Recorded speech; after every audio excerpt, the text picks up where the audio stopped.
ವೀಕ್ಷಕರೇ, K live news ಇಂದಿನ ಅಪ್ಡೇಟ್ಸ್ಗೆ ಸ್ವಾಗತ. ಇಂದಿನ ಮುಖ್ಯಾಂಶಗಳು: G20 ಶೃಂಗಸಭೆಗೆ ವಿವಿಧ ರಾಷ್ಟ್ರಗಳ ಅಧ್ಯಕ್ಷರು, ಪ್ರಧಾನಿಗಳ ಭವ್ಯ ಸ್ವಾಗತದೊಂದಿಗೆ ಆಗಮನ. ಮಣ್ಣು ಎಂದರೆ ಮಾತೃಭೂಮಿ ಎಂದು ಸ್ವೀಕರಿಸುವ ದೇಶ ಭಾರತ. ಮಾಜಿ ಉಪಮುಖ್ಯಮಂತ್ರಿ ಕೆಎಸ್ ಈಶ್ವರಪ್ಪ. ರೋಟರಿ ಶಿವಮೊಗ್ಗ ಪೂರ್ವ ವತಿಯಿಂದ ನಿವೃತ್ತ ಯೋಧರಿಗೆ ಸನ್ಮಾನ. ಭದ್ರಾವತಿಯಲ್ಲಿ ಬಿಜೆಪಿ ರೈತ ಮೋರ್ಚಾದ ವತಿಯಿಂದ ಕಾಂಗ್ರೆಸ್ ಸರ್ಕಾರದ ವಿರುದ್ಧ ಪ್ರತಿಭಟನೆ. ಸೆಪ್ಟೆಂಬರ್ 9 ಮತ್ತು 10ರಂದು ರಾಷ್ಟ್ರ ರಾಜಧಾನಿ ನವದೆಹಲಿಯಲ್ಲಿ G20 ಶೃಂಗಸಭೆ ನಡೆಯುತ್ತಿದೆ. ಈ ಹಿನ್ನೆಲೆಯಲ್ಲಿ ಈ ಶೃಂಗಸಭೆಯಲ್ಲಿ ಪಾಲ್ಗೊಳ್ಳಲು ಕೆಲವು ಶಕ್ತಿಶಾಲಿ ಪ್ರಭಾವಿ ನಾಯಕರು ಈಗಾಗಲೇ ನವದೆಹಲಿಗೆ ಆಗಮಿಸಿದ್ದಾರೆ. ಯುಎಸ್ಎ ಅಧ್ಯಕ್ಷ ಜೋ ಬಿಡೆನ್ ಅವರು ಈಗಾಗಲೇ ನವದೆಹಲಿಯನ್ನ ತಲುಪಿ ಶೃಂಗಸಭೆಯಲ್ಲಿ ಪಾಲ್ಗೊಂಡಿದ್ದಾರೆ. ಬ್ರಿಟನ್ ಪ್ರಧಾನಮಂತ್ರಿಯಾಗಿ ಆಯ್ಕೆಯಾದ ನಂತರ ರಿಷಿ ಸುನಕ್ ಅವರು ಮೊದಲ ಬಾರಿಗೆ ಭಾರತಕ್ಕೆ ಆಗಮಿಸುತ್ತಿದ್ದಾರೆ. ಜಪಾನ್ ಪ್ರಧಾನಿ ಫುಮಿಯೋ ಕಿಶಿಡಾ, ಫ್ರಾನ್ಸ್ ಅಧ್ಯಕ್ಷ ಇಮ್ಯಾನ್ಯುಯಲ್ ಮ್ಯಾಕ್ರಾನ್ ಸೇರಿದಂತೆ ಇನ್ನೂ ಅನೇಕ ಗಣ್ಯರು ಈ ಶೃಂಗಸಭೆಯಲ್ಲಿ ಪಾಲ್ಗೊಂಡಿದ್ದಾರೆ. ಶೃಂಗಸಭೆಗಾಗಿ ಆಗಮಿಸಿದ ಎಲ್ಲ ರಾಷ್ಟ್ರಗಳ ಮುಖ್ಯಸ್ಥರು ವರ್ಷದ ಪ್ರಮುಖ ಜಾಗತಿಕ ಕೂಟಗಳಲ್ಲಿ ಒಂದಾದ G20 ಶೃಂಗಸಭೆಯಲ್ಲಿ ಭೌಗೋಳಿಕ ರಾಜಕೀಯ ಉದ್ವಿಗ್ನತೆಗಳು, ಆರ್ಥಿಕ ಕುಸಿತಗಳು ಮತ್ತು ಹೆಚ್ಚುತ್ತಿರುವ ಆಹಾರ ಮತ್ತು ಇಂಧನ ಬೆಲೆಗಳ ಕುರಿತು ಚರ್ಚೆಯನ್ನ ಮಾಡಲಿದ್ದಾರೆ.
ಭಾರತೀಯ ಜನತಾ ಪಕ್ಷದ ವತಿಯಿಂದ ದೇಶಾದ್ಯಂತ ನನ್ನ ಮಣ್ಣು ನನ್ನ ದೇಶ ಎಂಬ ಕಾರ್ಯಕ್ರಮ ನಡೆಯುತ್ತಿದೆ. ಈ ರೀತಿಯಾಗಿ ಶಿವಮೊಗ್ಗದ ಕಾರ್ಯಕ್ರಮವನ್ನ ಶಿವಪ್ಪನಾಯಕ ಅರಮನೆ ಆವರಣದಲ್ಲಿ ಲೋಕಸಭಾ ಸದಸ್ಯರಾದ ಶ್ರೀ BY ರಾಘವೇಂದ್ರ ಅವರು ಚಾಲನೆ ನೀಡಿದರು. ಈ ಸಂದರ್ಭದಲ್ಲಿ ಮಾಜಿ ಉಪಮುಖ್ಯಮಂತ್ರಿಗಳಾದ ಕೆಎಸ್ ಈಶ್ವರಪ್ಪ, ಶಾಸಕರಾದ ಶ್ರೀ SN ಚನ್ನಬಸಪ್ಪ, ಜಿಲ್ಲಾ ಅಧ್ಯಕ್ಷರಾದ ಶ್ರೀ TD ಮೇಘರಾಜ್ ಸೇರಿದಂತೆ ಇನ್ನೂ ಅನೇಕ ಗಣ್ಯರು ಕಾರ್ಯಕ್ರಮದಲ್ಲಿ ಭಾಗವಹಿಸಿದ್ದರು. ದೇಶಭಕ್ತಿ ಗೀತೆಯನ್ನು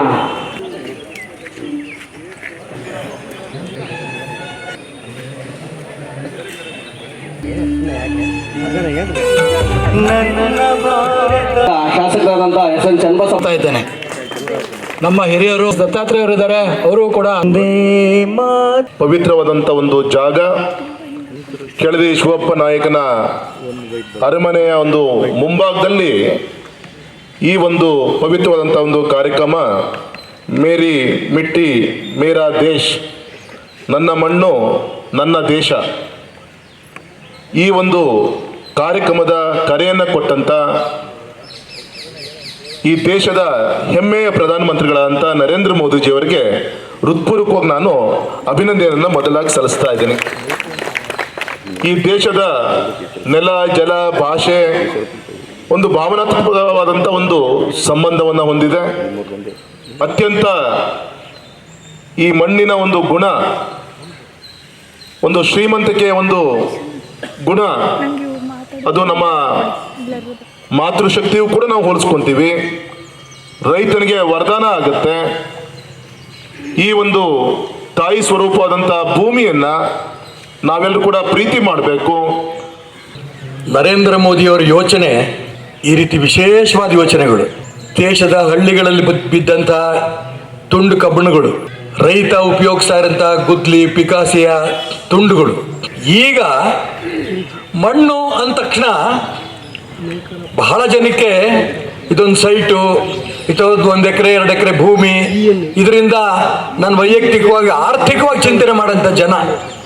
ಆದರೆ ವಿದೇಶದಲ್ಲಂತೂ ಕೂಡ ಮಣ್ಣು ಅಂದ ತಕ್ಷಣ ಅದು ಆರ್ಥಿಕವಾಗಿ ಬಿಟ್ಟು ಬೇರೆ ಯೋಚನೆ ಮಾಡಕ್ಕೆ ಬರೋದೇ. ಮಣ್ಣು ಅಂದ ತಕ್ಷಣ ಇದನ್ನ ಮಾತೃಭೂಮಿ ಅಂತ ಸ್ವೀಕಾರ ಮಾಡಿದಂಥ ದೇಶ ಭಾರತ ಮಾತ್ರ. ಸ್ವತಂತ್ರ ಮಹೋತ್ಸವ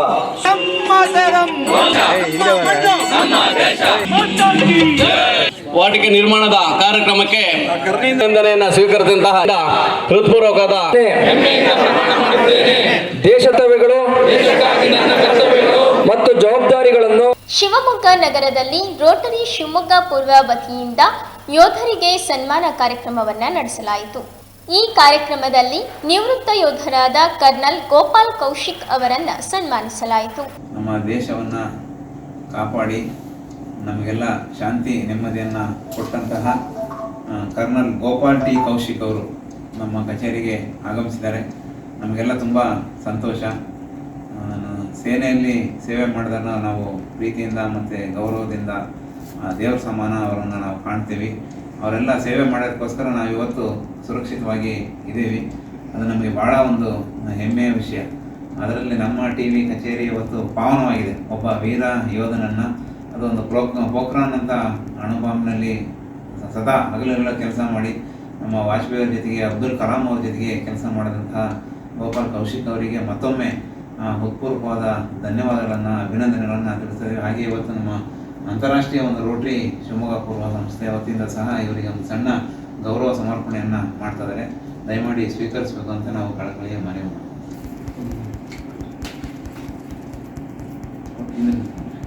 ಸಪ್ತಸಾಗರದಾಚೆಯಲ್ಲೋ ಸಿನಿಮಾ ತಂಡ ಇಂದು ಶಿವಮೊಗ್ಗಕ್ಕೆ ಭೇಟಿ ನೀಡಿದೆ. ಸ್ಯಾಂಡಲ್ವುಡ್ನಲ್ಲಿ ಎಲ್ಲೆಡೆ ಕ್ರೇಜ್ ಹುಟ್ಟಿಸಿರುವ ಸಿನಿಮಾ ಅಂದರೆ ಸಪ್ತಸಾಗರದಾಚೆಯಲ್ಲೋ. ಈ ಸಿನಿಮಾ ನೋಡಿ ಎಲ್ಲರೂ ಮೆಚ್ಚಿಕೊಂಡಿದ್ದಾರೆ. ಅದಕ್ಕೆ ಸಿನಿಮಾ ತಂಡ ವಿಜಯ ಯಾತ್ರೆ ಮಾಡ್ತಾ ಇದೆ. ಶಿವಮೊಗ್ಗದ ವೀರಭದ್ರೇಶ್ವರ ಚಿತ್ರಮಂದಿರಕ್ಕೆ ಭೇಟಿ ನೀಡಿದ ನಟ ರಕ್ಷಿತ್ ಶೆಟ್ಟಿ ಹಾಗೂ ಸಿನಿಮಾ ನಟಿ ರುಕ್ಮಿಣಿ ವಸಂತ್ ಅವರನ್ನ ನೋಡಲು ಅಭಿಮಾನಿಗಳು ಮುಗಿಬಿದ್ದಿದ್ದಾರೆ. ಸಪ್ತಸಾಗರದಾಚೆಯಲ್ಲೋ ಸಿನಿಮಾದ 2ನೇ ಭಾಗವನ್ನ ನೋಡಲು ಪ್ರೇಕ್ಷಕರು ಕಾತುರದಿಂದ ಕಾಯುತ್ತಿದ್ದಾರೆ.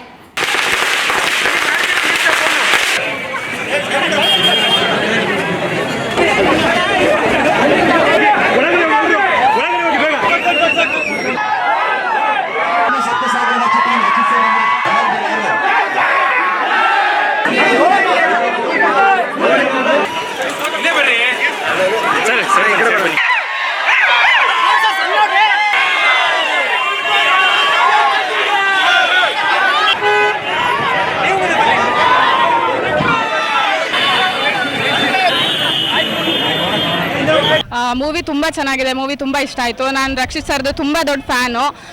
ಅವ್ರನ್ನ ನೋಡ್ಬೇಕಂತಾನೆ ಮತ್ತೊಂದು ಸಲ ಮೂವಿಗೆ ಬಂದೆ. ಆಲ್ರೆಡಿ 2 ಟೈಮ್ಸ್ ನೋಡಿದೆ. ಇವತ್ತು ರಕ್ಷಿತ್ ಸರ್ನ ನೋಡಿ ತುಂಬ ಖುಷಿ ಆಯಿತು. ಮೂವಿ ತುಂಬ ಚೆನ್ನಾಗಿದೆ. ರಕ್ಷಿತ್ ಸರ್ನ ಮೀಟ್ ಮಾಡಿ ತುಂಬ ಖುಷಿ ಆಯಿತು. ಆಲ್ರೆಡಿ 2-3 ಸಲ ಬಂದು ನೋಡಿಬಿಟ್ಟೆ ನಾನು ಮೂವಿನ.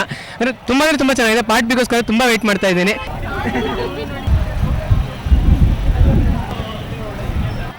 ಇವತ್ತು 11 ಗಂಟೆಗೆ ವೀರಭದ್ರೇಶ್ವರ ಟಾಕೀಸಿಗೆ ರಕ್ಷಿತ್ ಶೆಟ್ಟಿ ಬರ್ತಾರೆ ಅಂತ ಗೊತ್ತಾಗಿ ನೆನ್ನೆ ಅವ್ರದ್ದು ಸ್ಕೆಚ್ ಬಿಡಿಸಿ ಮೂವಿ ನೋಡೋಕ್ಕೆ ಬಂದಿದ್ವಿ. ಮೂವಿ ತುಂಬ ಚೆನ್ನಾಗಿದೆ. ಫೋಟೋ ಮಾತಾಡ್ಸೋಕ್ಕೆ ಟೈಮ್ ಸಿಗಲಿಲ್ಲ ಅಂದರೂ ಒಂದು ಆಟೋಗ್ರಾಫ್ ಕೊಟ್ಟಿದ್ದಾರೆ. ತುಂಬ ಖುಷಿ ಆಯಿತು.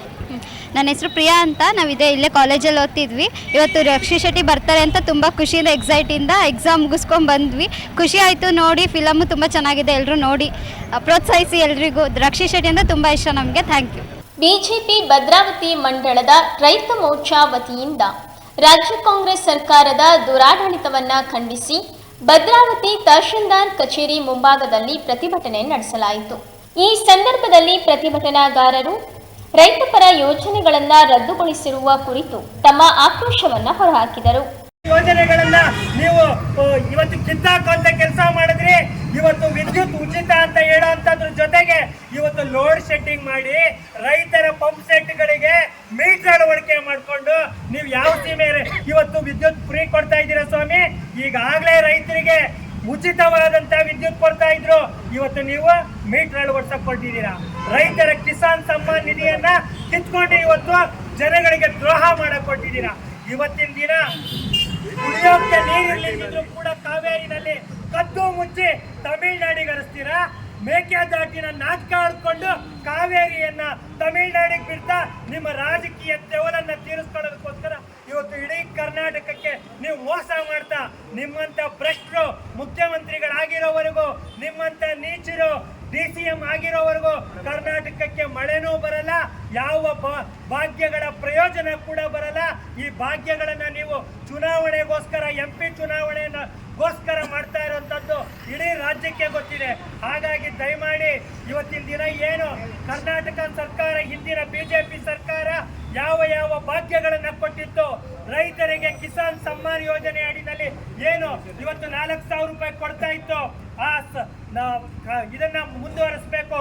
ಕಿಸಾನ್ ಸಮ್ಮಾನ್ ಯೋಜನೆ, ರೈತರ ವಿದ್ಯಾನಿಧಿ ಯೋಜನೆ, ಭೂಸಿರಿ ಯೋಜನೆ, ಅದೇ ರೀತಿ ಶ್ರಮಶಕ್ತಿ ಯೋಜನೆ, ರೈತ ಸಂಪದ ಯೋಜನೆ, ಜಿಲ್ಲೆಗೊಂದು ಗೋಶಾಲೆಯನ್ನ ಕಟ್ಟಿದ್ರೆ ಮಾನ್ಯ ಮುಖ್ಯಮಂತ್ರಿಗಳೇ, ಇವತ್ತು ಅದನ್ನು ಕೂಡ ನೀವು ಕಿತ್ತಾಕಿ ಯಾವುದೋ ಮುಸಲ್ಮಾನರಿಗೆ, ಯಾವುದೋ ಅಲ್ಪಸಂಖ್ಯಾತರಿಗೆ, ಅವರು ಗೋಭಕ್ಷಕರಿಗೆ ಉಪಯೋಗ ಆಗಲಿ ಅಂತ ಆ ಜಿಲ್ಲೆಗೊಂದು ಗೋಶಾಲೆಯನ್ನ ಕೂಡ ಕಿತ್ಕೊಂಡ್ರಿ. APMC ಕಾಯ್ದೆಯನ್ನ ರದ್ದುಪಡಿಸಿದ್ರೆ ಇವತ್ತು ರೈತ ನಾನು ಬೆಳೆದ ಬೆಳೆ ನನ್ನ ಹಕ್ಕು, ನಾನು ಯಾರಿಗೆ ಬೇಕಾದ್ರೂ ಮಾಡ್ತೀನಿ ಅಂತ ಇವತ್ತು ರೈತ ಹೊರಟಿದ್ರೆ ಆ ರೈತನಿಗೆ ನೀವು ಮೋಸ ಮಾಡಿ ದಲ್ಲಾಳಿಗಳಿಗೆ ಮಾರ್ರಿ ಅಂತ ಹೇಳಿ APMC ಕಾಯ್ದೆಯನ್ನ ರದ್ದುಪಡಿಸುವಂತ ಕೆಲಸ ಮಾಡ್ತಾ ಇದ್ದೀರಾ. ಕೃಷಿ ಭೂಮಿ ಮಾರಾಟದ ಕಾನೂನನ್ನ ತಿದ್ದುಪಡಿ ಮಾಡಿ ಕೃಷಿಕರಿಗೆ ಅನ್ಯಾಯ ಆಗೋ ರೀತಿಯಲ್ಲಿ ಮಾಡ್ತಾ ಇದ್ದೀರಾ. ಈ ರೀತಿ ಅನೇಕ ಭಾಗ್ಯಗಳನ್ನ ಕ್ಷೀರ ಸಮೃದ್ಧಿ ಸಹಕಾರ ಬ್ಯಾಂಕ್ಗಳ ಮೂಲಕ ಹಾಲು ಉತ್ಪಾದಕರಿಗೆ ಕೊಡ್ತಾ ಇದ್ದಂತ ಸಹಾಯಧನವನ್ನ ನಿಲ್ಲಿಸ್ತಾ ಇದ್ದೀರಾ. ನೀವು ಯಾವ ಭಾಗ್ಯ ಕೂಡ ಕೊಟ್ಟಿದ್ದೀರಾ ಸ್ವಾಮಿ? ಇವತ್ತು ಭಾಗ್ಯಗಳನ್ನ ಕೊಡುವಂತ ನೆಪದಲ್ಲಿ 4 ಭಾಗ್ಯ ಕೊಡೋಕ್ಕೋಸ್ಕರ 40 ಭಾಗ್ಯಗಳನ್ನ ಕಿತ್ಕೊಂಡು ಕರ್ನಾಟಕಕ್ಕೆ ಅನ್ಯಾಯ ಮಾಡ್ತಾ ಇದ್ದೀರಾ.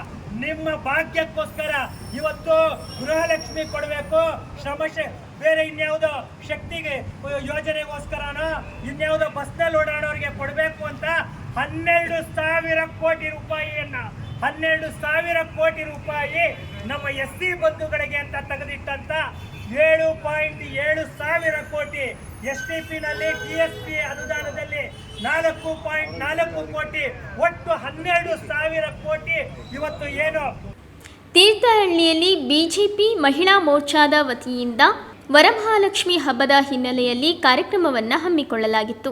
ಈ ಕಾರ್ಯಕ್ರಮಕ್ಕೆ 10,000ಕ್ಕೂ ಹೆಚ್ಚು ಮಹಿಳೆಯರು ಆಗಮಿಸಿದ್ದರು. ಕಾರ್ಯಕ್ರಮದಲ್ಲಿ ಭಾಗವಹಿಸಿದ ಎಲ್ಲ ಮಹಿಳೆಯರಿಗೂ ಬಾಗಿನ ವಿತರಣೆ ಮಾಡಲಾಯಿತು. ಈ ಕಾರ್ಯಕ್ರಮದಲ್ಲಿ ಸಂಸದರಾದ BY ರಾಘವೇಂದ್ರ, ತೀರ್ಥಹಳ್ಳಿ ಶಾಸಕರಾದ ಆರಗ ಜ್ಞಾನೇಂದ್ರ ಹಾಗೂ TD ಮೇಘರಾಜ್ ಸೇರಿದಂತೆ ಇನ್ನೂ ಅನೇಕ ಗಣ್ಯರು ಪಾಲ್ಗೊಂಡಿದ್ದರು.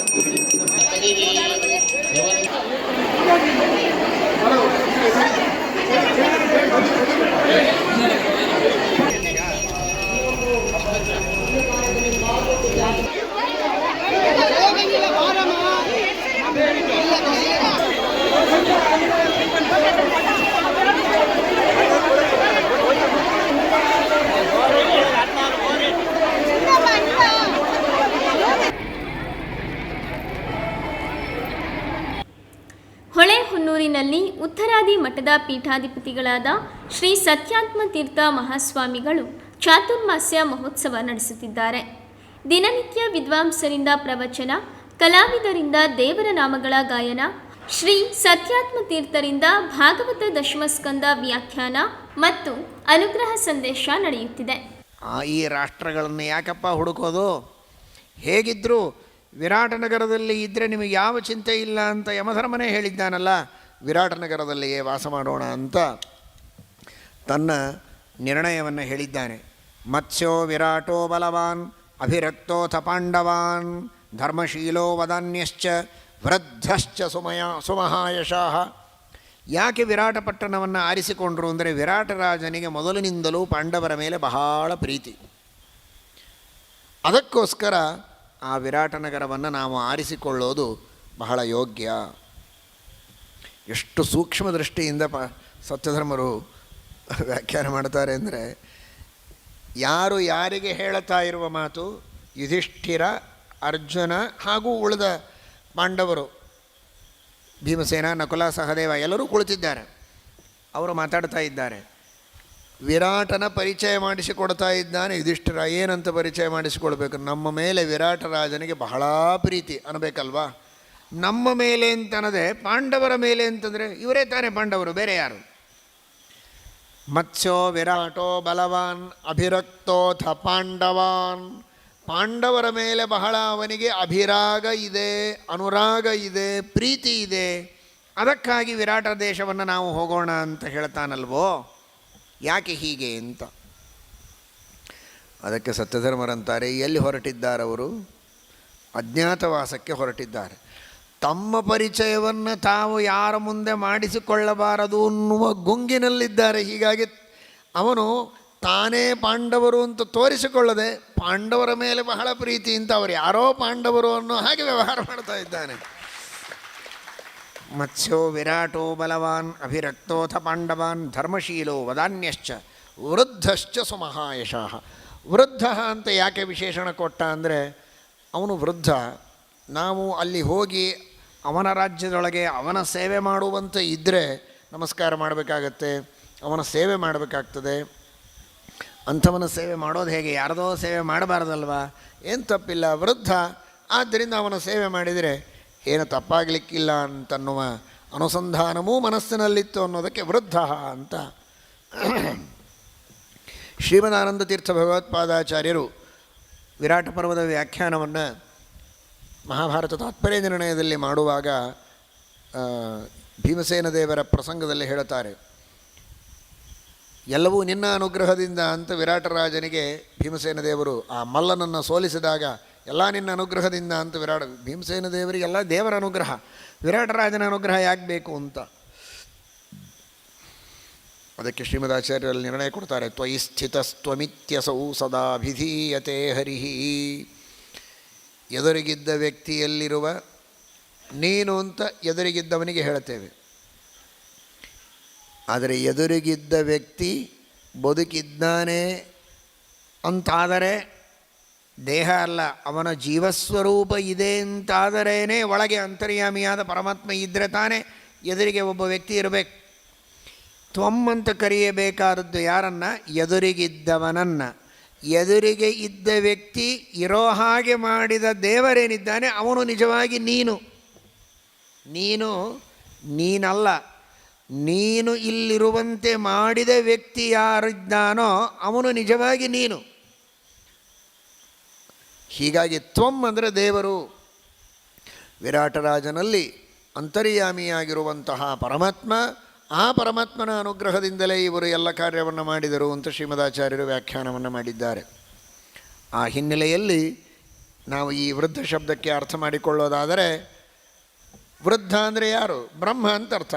ಬೃಹಿ ವೃದ್ಧೌ. ಬ್ರಹ್ಮ ಅನ್ನುವ ಶಬ್ದದ ಅರ್ಥನೇ ವೃದ್ಧ ಅಂತ. ವೃದ್ಧ ಅಂದರೆ ಪೂರ್ಣ. ವೃದ್ಧ ಅಂದರೆ ಬಹಳ ಮುದುಕರು, ಕೋಲು ಹಿಡ್ಕೊಂಡವರು ಅಂತ ಅರ್ಥ ಅಲ್ಲ. ವೃದ್ಧ ಅಂದರೆ ಪೂರ್ಣ, ಅನುಭವದಿಂದ ಪೂರ್ಣರಾಗಿರುತ್ತಾರೆ ವಯಸ್ಸಾದವರು ಅನ್ನೋದಕ್ಕೆ ಅವರನ್ನು ವೃದ್ಧ ಅಂತ ಕರೀತಾರೆ. ಕೂದಲು ಬಿಳಿಯಾದದ್ದಕ್ಕೆ, ಹಲ್ಲು ಬಿದ್ದದ್ದಕ್ಕೆ, ಕೋಲು ಹಿಡಿದದ್ದಕ್ಕೆ ಅಲ್ಲ.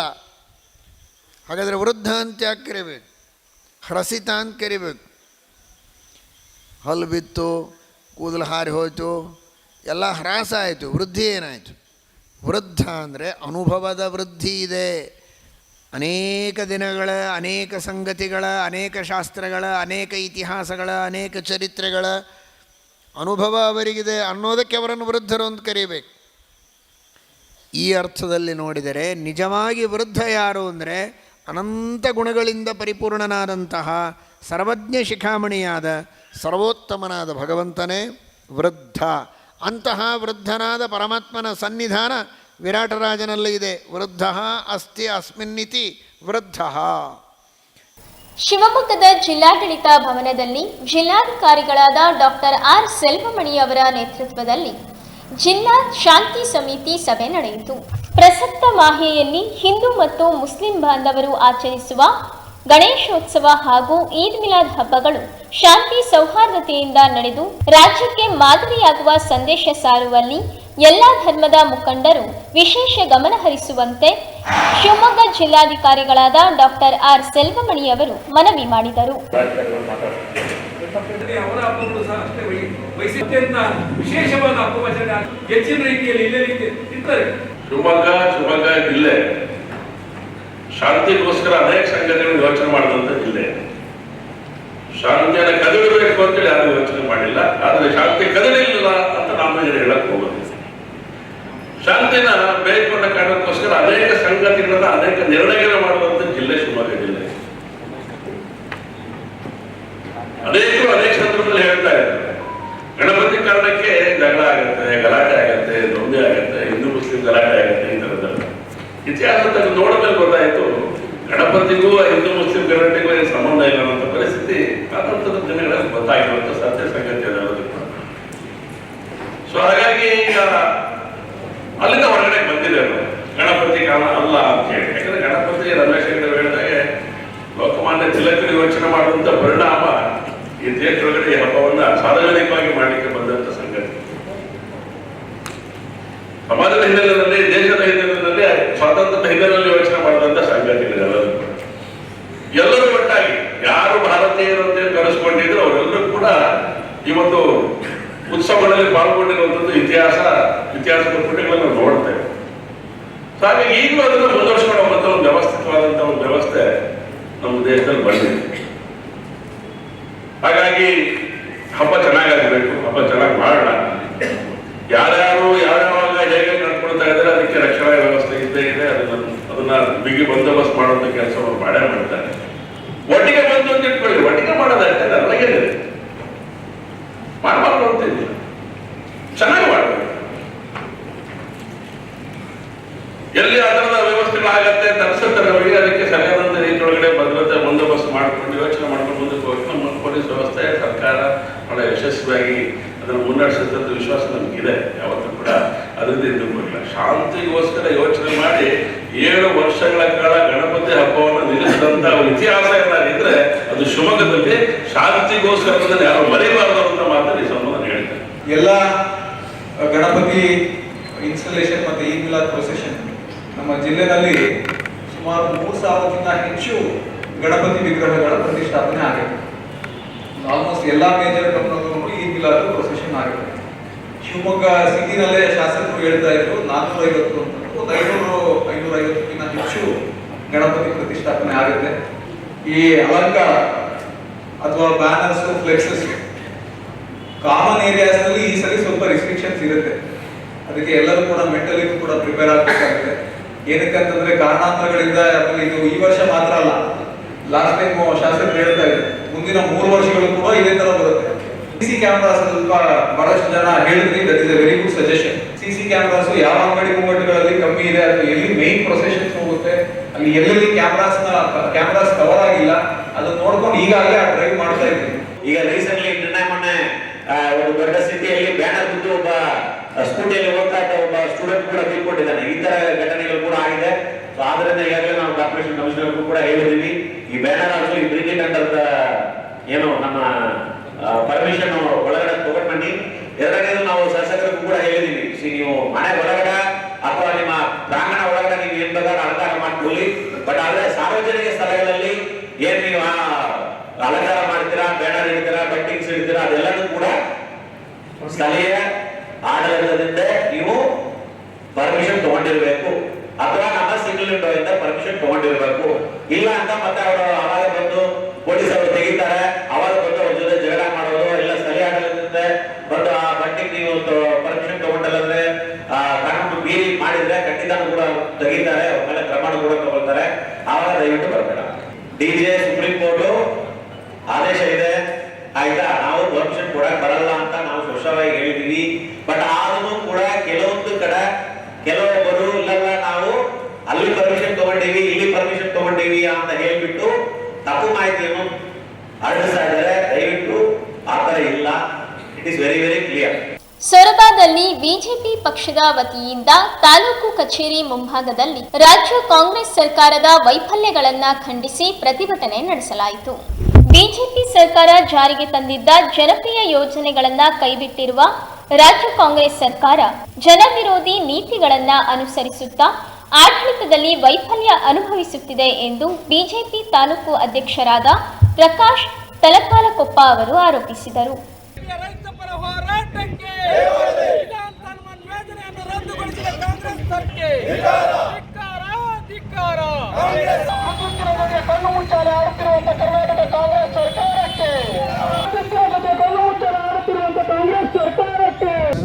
ಇವತ್ತು ಕರ್ನಾಟಕದಲ್ಲಿ ಕಾಂಗ್ರೆಸ್ ಸರ್ಕಾರ ಆಡಳಿತಕ್ಕೆ ಬಂದು ಹೆಚ್ಚು ಕಡಿಮೆ 4 ತಿಂಗಳ ಹತ್ರ ಆಯಿತು. ಇವತ್ತು ಭೀಕರವಾದಂಥ ಬರ ಆವರಿಸಿದೆ, ಮಳೆ ಕೊರತೆಯಾಗಿ ವಿದ್ಯುತ್ ಸಮಸ್ಯೆ ಇದೆ.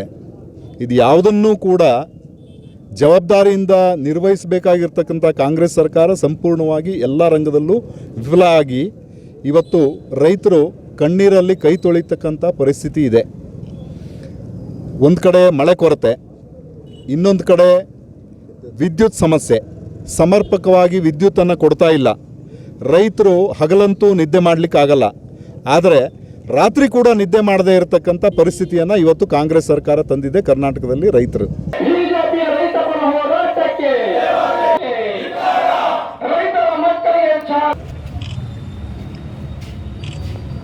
ಇನ್ನಷ್ಟು ಅಪ್ಡೇಟ್ಸ್ಗಳಿಗಾಗಿ ನೋಡ್ತಾ ಇರಿ ಕೆ ಲೈವ್ ನ್ಯೂಸ್.